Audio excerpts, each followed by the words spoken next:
What it is, y'all, it's Maul here from the Gym Therapy Pod, and on today's episode, we're going to be talking about swing trading. Last week, we talked about day trading. Until this week, we're going to be talking about swing trading, exactly what that is. So, swing trading is literally the same as day trading, but in a longer time scope. So, for example, let's say you want to purchase a security on a Monday, and you want to hold that said security for a few days, a few weeks, or a few months. That is technically considered swing trading. And in order to do a swing trade, you want to participate in technical analysis and fundamental analysis, which we talked about a few weeks back. That'll improve your chances and odds of having a successful swing trade. Now, just like any other instrument when it comes to trading, whether that's day trading, swing trading, or just trading in itself in general, there's always pros and cons, risks that comes with that. So some of the pros of swing trading is that you can catch quick price movement fast. So again, let's use the same example. Let's say you purchase security on Monday, right? And in the span of 2 to 3 days, that said security rises 45%. And you're like, oh, wow, that's great. So now you want to go ahead and sell your security for that profit that you just made, within those 2 to 3 days. So you can have a quick turnaround time in terms of profit. Another good thing about swing trading is that it does, in a way, mitigate certain risks of a long-term hold. So you don't go through the ups and downs of, say, a security. So you don't go through the high of the security, and then you don't go through the low of the security. You just find a movement pattern in which you want to basically ride so that you can get the maximum profit out of it. So you can get that security at a bottom and ride it up to the peak, or you can get that security at a peak and you can short said security to the bottom and make a profit in that swing. So those are a few pros from swing trading, but you also have cons of swing trading.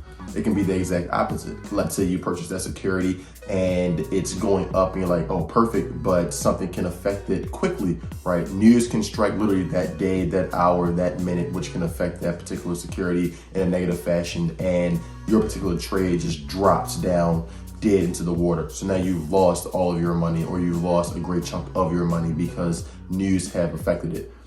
The weekend plays a part in it, right? So the market isn't open on the weekend. So let's say something happens over that said weekend.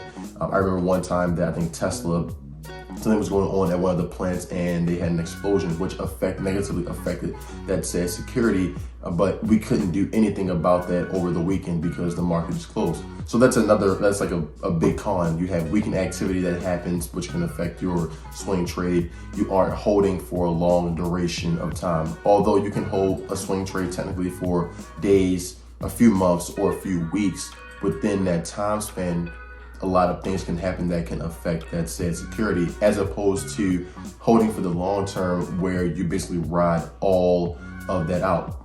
So you have your pros and your cons of swing trading.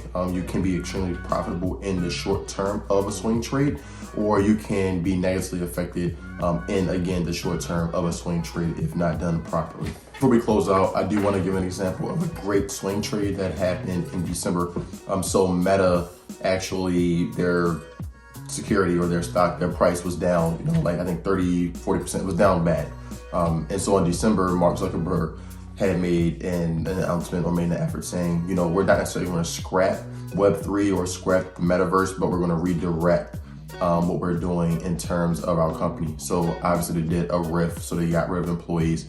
They redirected their action to focus more on creating products and improving their suite, so improving WhatsApp, improving Instagram, improving Facebook, aka Meta. So Mark Zuckerberg went through a lot of different transitions in the month of December, and what actually happened was those were positive transitions for the shareholders and stakeholders of the company, and they obviously they liked it. And so from that point on, the stock has risen almost 50 to 60% from its inception, like in December. So that's a good example of a swing trade. Let's say Meta is like a long-term hold of yours, or you've been, keen on Meta, and you saw this price action, this price activity, and understood that, hey, this particular stock has bottomed out. I do want to go ahead and buy a few shares of that and swing this trade until I see profitability, and you have your markers, right? So this is April.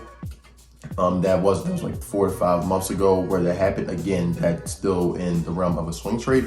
And now the stock is very healthy and doing extremely well. And so that's a good example of a swing trade and how news and announcements actually affected that company in a positive fashion, along with technical analysis. Again, so these are a few, tad bits about swing trading. Obviously, you want to be, you want to mitigate your risk. You want to do more research on it. You want to be careful when you're doing these type of trades. And so again, prior episodes, I talked about technical analysis and fundamental analysis, which can actually help you a lot in terms of not only day trading, but swing trading and long-term investing and holding. So definitely go check those prior videos out. And again, thank you all for tuning in and tapping in with us. We're going to be, obviously posting content every single day of the week, every week.